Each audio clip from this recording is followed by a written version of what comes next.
여러분 안녕하십니까, 최석태입니다. 여러분 제 유튜브 방송 시청하실 때 구독 버튼 부탁드리겠습니다. 그리고 좋아요 엄지척도 함께 부탁드립니다. 여러분 요즘 얼마나 힘드십니까?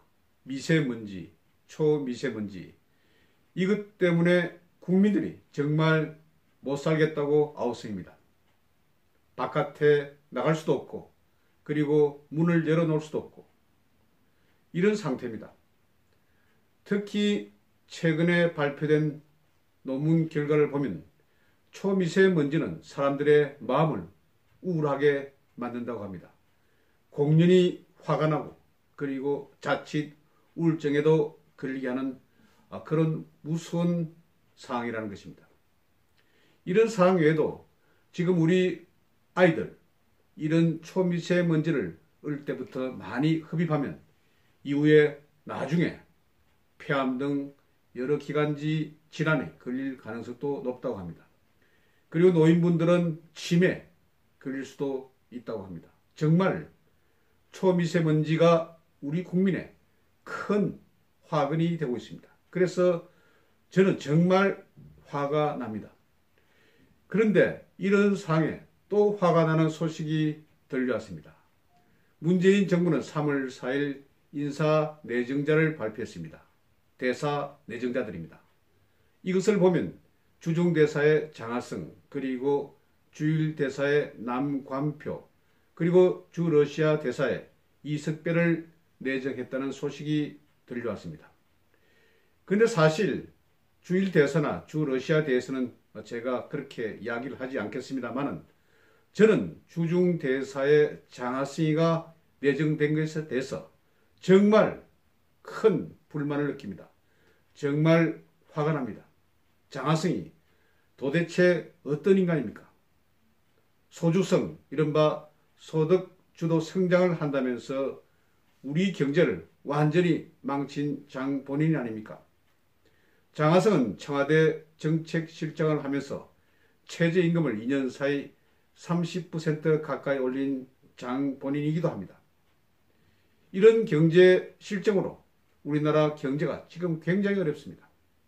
수출도 떨어지고 그리고 소득도 크게 떨어지고 있습니다. 지금 최저임금으로 인해서 많은 자영업자들 그리고 중소기업, 대기업도 어렵긴 마찬가지입니다. 이런 과가 많은 사람을 이렇게 주중대사에 내정한다고 하니 정말 정신 나간 정부가 아닌지 궁금하지 않을 수 없습니다. 이것은 소통이 아니고 완전 불통입니다. 여러분 장하성이가 어떤 말을 했습니까? 이런 과정에서 자신은 강남에 살아와서 알지만 모든 국민들이 강남에 살 필요가 없다. 그런 과정에서 1년 6개월 사이인가 이 사이에 자신의 재산은 93억 원에서 11억 원 가까이 늘어난 100억 원 이상의 재산으로 증가시키는 그런 이중적인 모습을 보였습니다.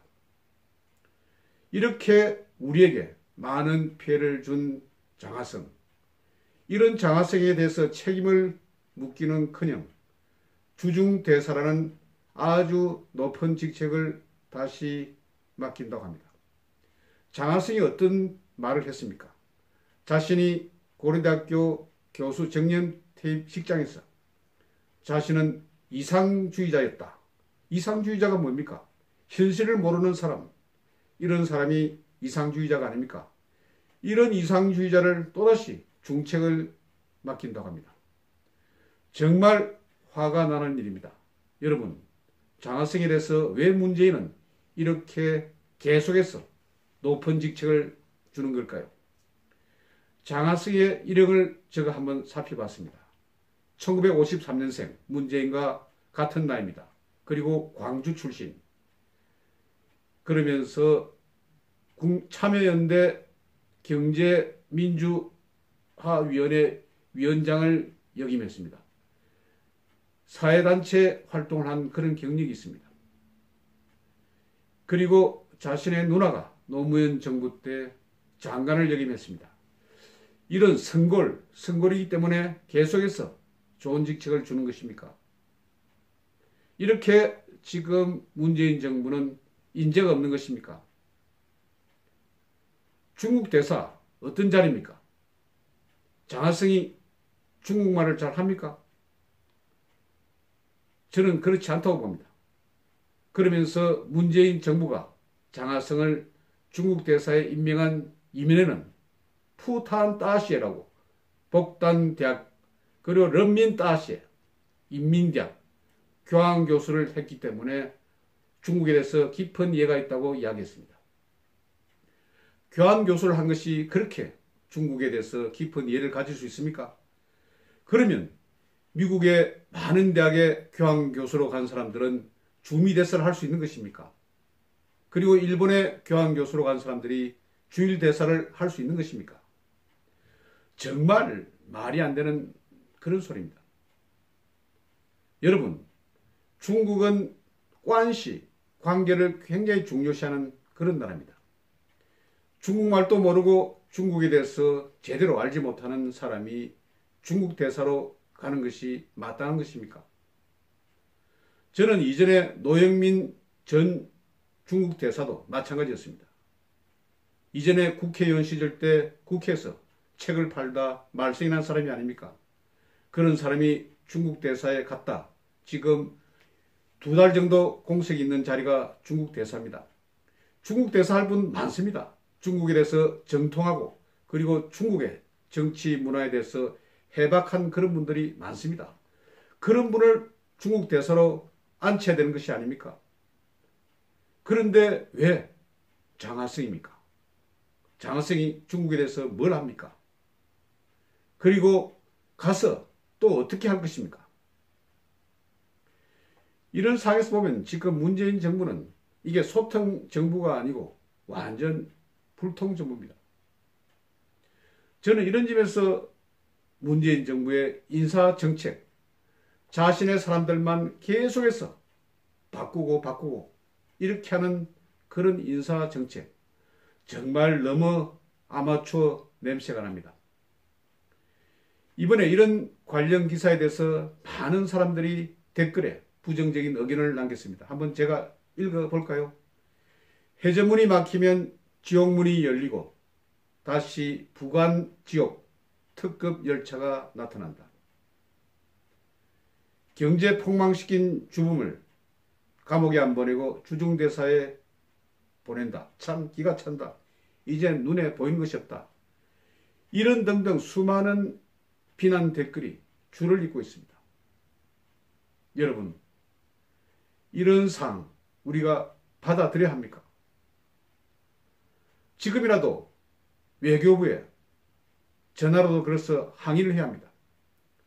실제 문재인 정부 하는 인사 정책들 처음부터 계속 이랬습니다. 통역관에 불과한 강경화를 외교부 장관에 임명했습니다. 통역관은 일종의 기능인입니다. 무시하는 건 아니지만 통역을 잘하는 사람입니다. 그런데 외교부 장관은 어떤 상황을 계속해서 리더가 돼서 끌고 나가는 일종의 리더가 되는 그런 사람입니다. 이런 측면에서 볼 때 이것은 올바른 인사가 아닙니다. 지금 계속해서 인사에 문제가 생기고 있습니다.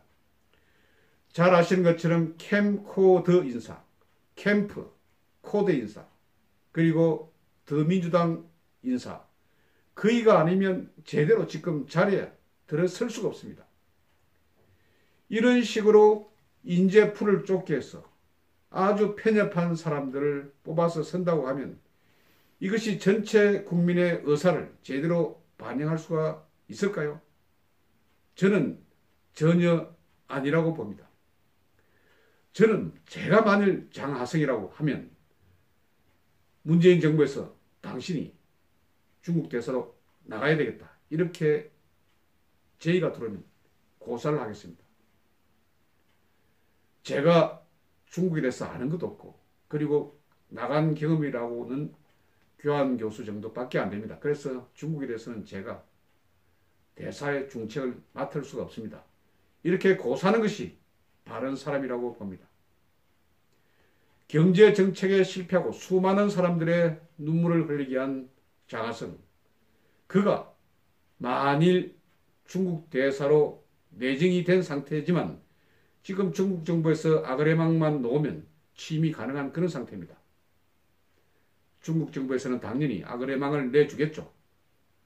그렇지만 이 아그레망이 나오더라도 장하성 본인이 이를 고사해야 할 것입니다. 그러면서 좀 자신을 낮추는 그런 겸양을 보여야 할 것입니다.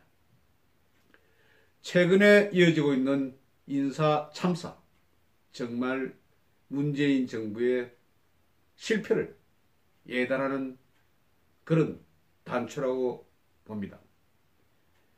많은 국민들은 지금 굉장히 문재인 정부에 대해서 노골적으로 불만을 표시하고 있습니다. 뭘 제대로 하는 것이 없습니다. 실제 뭘 잘하고 있습니까? 제가 볼 때는 전혀 잘하는 것이 없는데요. 이런 상태에서 장하성을 주중대사로 내정한 것은 완전 실패를 다시 재현하는 그런 조치라고 봅니다. 문재인 정부는 당장 이를 취소하십시오.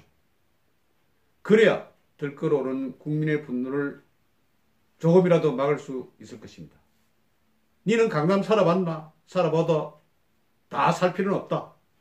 그러면서 강남에 살아서 1년 반 사이 11억 원의 그렇게 재산을 증식시키는 사람, 시민단체에 일하면서 100억대의 재산을 가진 그런 100억만 장자, 이런 사람이 시민단체에 있었고 또 우리의 경제정책을 망쳤고 또 그런데도 중국 대사로 임명되는 성골, 진골, 이런 상황에서 저는 우리도 개체를 삼은 용이 나보자, 이런 사회를 만들 것을 축원합니다. 오늘은 여러분께 장하성이 중국 대사에 내정됐다는 소식을 중심으로 여러분께 전해드렸습니다. 여러분 경청해 주셔서 대단히 감사합니다. 안녕히 계십시오.